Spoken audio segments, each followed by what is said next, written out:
بتشجع مين محلي؟ اكيد الزمالك يعني اكيد. مين الافضل بالنسبه لك من تشكيله الاهلي والزمالك السوبر الافريقي، محمد الشناوي ولا محمود الشناوي؟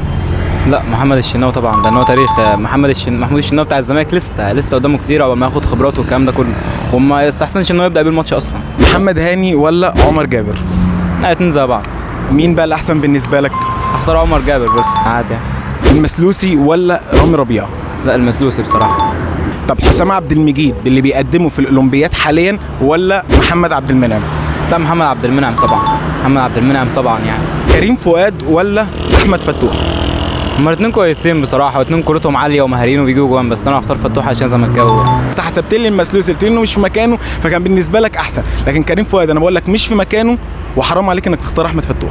لا مش حرام والله، ما فتوح برضو يعني الراجل بيأدي وبيعرف يعدي يجيب جوان. فتوح ممكن يلعب 10 ممكن يلعب 6، انت اتفرجت عليه؟ بس ده مكانه. لا ما فيش الكلام ده. كريم فؤاد جايب هاتريك تقريبا في طلائع الجيش من نفس المكان ده، كان بيلعب باك برضو. مروان عطيه ولا دونجا؟ لا اختار مروان.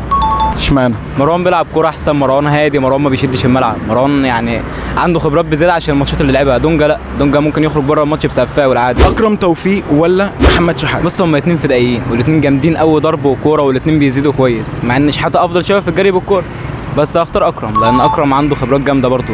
عبد الله السعيد ولا محمد مجدي قفشه؟